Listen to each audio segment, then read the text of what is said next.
Hard పవర్తో compliance వస్తుంది, కానీ అమెరికా బిల్డ్ చేసింది దానికంటే పవర్ఫుల్ అయిన సాఫ్ట్ పవర్. హ్యూమన్ హిస్టరీలోనే అమెరికా ఒక పవర్ఫుల్ సాఫ్ట్ పవర్ మెషిన్ని క్రియేట్ చేసింది. దాన్ని డ్రైవ్ చేసింది 4 మెయిన్ ఇంజిన్స్. ప్యారిస్ నుండి హైదరాబాద్ వరకు అమెరికన్ డ్రీమ్ స్ప్రెడ్ అయింది. పీపుల్ దాన్ని బిలీవ్ చేశారు, not just as fantasy, as aspiration. ఇది అమెరికన్ సెంచరీకి పీక్ పాయింట్. కానీ హిస్టరీలో చూస్తే ఎంపైర్స్కి ఎక్కువ కాన్ఫిడెన్స్ వచ్చినప్పుడు డౌన్ఫాల్ స్టార్ట్ అవుతుంది.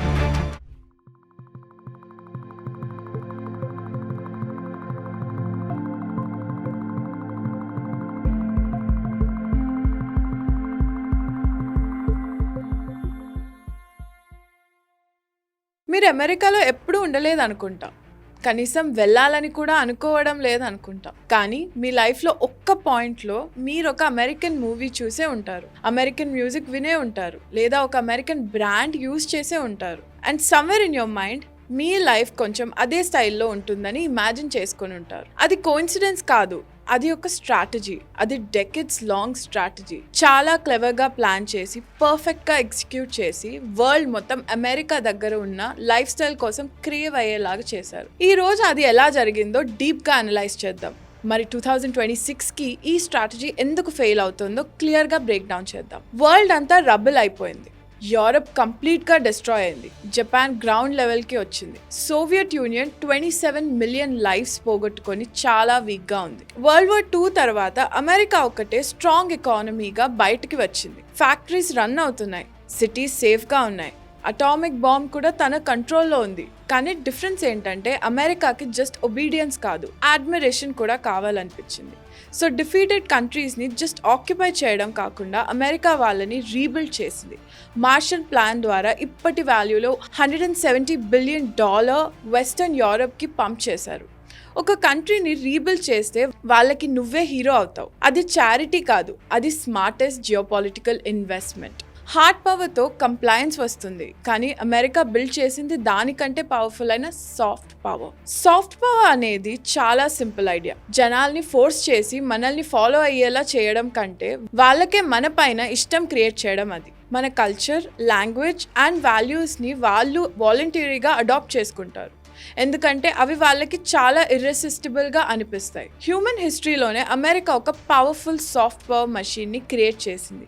దాన్ని డ్రైవ్ చేసింది 4 main engines: movies and TV, music, language and a dream as a luxury product. Movies and TV. Hollywood అంటే జస్ట్ ఎంటర్టైన్మెంట్ మాత్రమే కాదు, అది ఒక ఫారిన్ పాలసీ. కోల్డ్ వార్ టైంలో యుఎస్ గవర్నమెంట్ అమెరికన్ ఫిల్మ్స్ని గ్లోబల్ మార్కెట్స్లోకి పుష్ చేసింది. ప్రతి ఫిల్మ్లో ఫ్రీ ప్రాస్పరస్ అమెరికా చూపించి కమ్యూనిజంకి సైలెంట్ ఆర్గ్యుమెంట్ క్రియేట్ చేసింది. ప్యారిస్ నుండి హైదరాబాద్ వరకు అమెరికన్ డ్రీమ్ స్ప్రెడ్ అయింది. పీపుల్ దాన్ని బిలీవ్ చేశారు, not just as fantasy, as aspiration. Coming to music, jazz, rock and roll, hip hop. America తన ఇంటర్నల్ కేయాస్ని కూడా మ్యూజిక్గా మార్చి వరల్డ్కి ఇచ్చింది. డిప్లొమాట్స్కి రీచ్ అవ్వలేని ప్లేసెస్లో కూడా మైకేల్ జాక్సన్ యూత్ని టచ్ చేశాడు. 90sకి వరల్డ్లో ఉన్న యూత్ అమెరికన్ మ్యూజిక్స్లో ఇమ్మర్స్ అయింది. మెసేజ్ ఇస్ సింపుల్, కూల్ అంటే అమెరికా. ఇంకా లాంగ్వేజ్, ఇది చాలా underrated engine. English global business, science and ఇంటర్నెట్కి మెయిన్ లాంగ్వేజ్ అయిపోయింది. అది చాలా బ్యూటిఫుల్ లాంగ్వేజ్ అని కాదు, అమెరికా దాన్ని మ్యాండేటరీ చేసింది. గ్లోబల్ ఎకానమీలో సర్వైవ్ అవ్వాలంటే ఇంగ్లీష్ కంపల్సరీ. ఒక లాంగ్వేజ్ నేర్చుకున్నప్పుడు వాళ్ళ వే ఆఫ్ థింకింగ్ కూడా ఆటోమేటిక్గా చేంజ్ అవుతుంది. లాంగ్వేజ్, ఇది స్ట్రాంగెస్ట్ సాఫ్ట్ పవర్, ఎందుకంటే ఇది మన విజన్ని, మనం వరల్డ్ని చూసే విధానంని షేప్ చేస్తుంది. ఇంకా lastly the dream as a luxury product.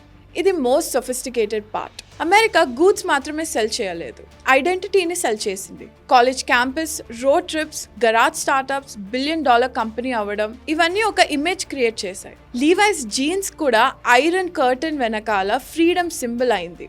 1990లో మాస్కోలో McDonald's open అయినప్పుడు జనాలు అవర్స్ వెయిట్ చేశారు. బర్గర్ కోసం కాదు, అమెరికన్ లైఫ్ టేస్ట్ కోసం.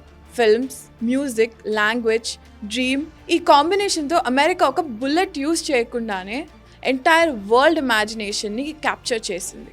సోవియట్ యూనియన్ కొలాప్స్ అయింది, వరల్డ్ వార్ ఎండ్ అయింది.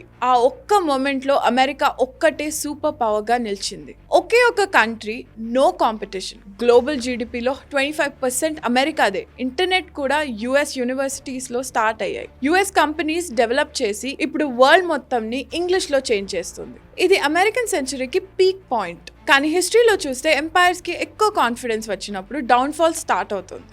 3 మెయిన్ క్రాక్స్ వల్ల వీళ్ళ ఫౌండేషన్ బ్రేక్ అయింది.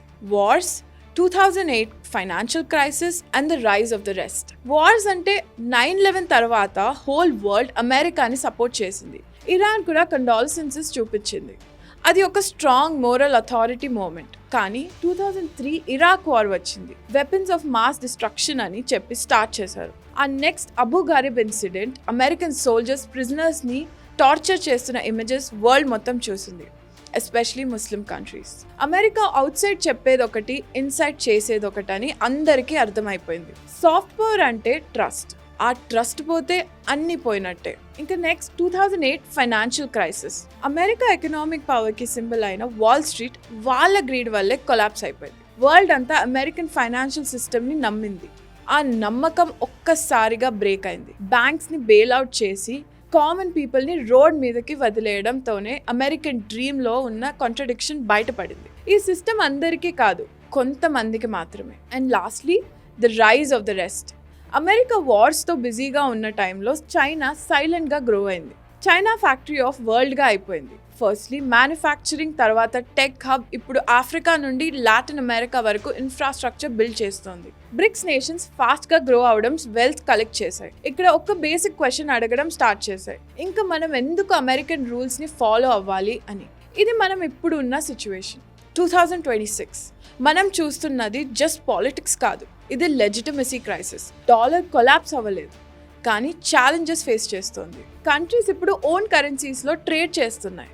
బ్రిక్స్ కంట్రీస్ కూడా వెస్టర్న్ ఫైనాన్షియల్ సిస్టమ్కి ఆల్టర్నేట్గా బిల్డ్ చేస్తున్నాయి. అమెరికాస్ ఎకనామిక్ పవర్ అనే infrastructure brick by brick weaken అవుతుంది. Let me be clear about what I'm not saying. America disappear అవ్వట్లేదు, ఇంకా అదే world's largest economy, most powerful military ఉంది, బెస్ట్ టాలెంట్ని అట్రాక్ట్ చేసి యూనివర్సిటీస్ ఉన్నాయి. కానీ ఒక అన్ఛాలెంజ్డ్ అమెరికా ఉందే చూడండి. రూల్స్ని డిసైడ్ చేసి అవసరం ఉంటే వాటిని బ్రేక్ చేసి ఎలాంటి కాన్సిక్వెన్సెస్ లేకుండా ముందుకు వెళ్ళిన అమెరికా ఆ వర్జన్ అయిపోయింది. ఇండియా లాంటి కంట్రీకి, అంటే ఒకప్పుడు కాలనైజ్ అయ్యి లెక్చర్లు తిని కాండసెండింగ్గా ట్రీట్ చేయబడ్డ మన లాంటి కంట్రీకి ఈ మూమెంట్ చాలా కాంప్లికేటెడ్. ఇక్కడ మనకు చాలా ఆపర్చునిటీస్ ఉన్నాయి, అలాగే రిస్కీ ఫ్యాక్టర్స్ కూడా ఉన్నాయి. The question is not whether America is declining. Real question ఏంటంటే నెక్స్ట్ వచ్చే వరల్డ్ ఎలా ఉంటుంది, లేక జస్ట్ మనం ఒక డౌన్ఫాల్ని సెలబ్రేట్ చేసుకుంటున్నామా? అందుకే ఈ ఫ్రాంటియర్. ఐ యామ్ మేఘ్నా. See you next week.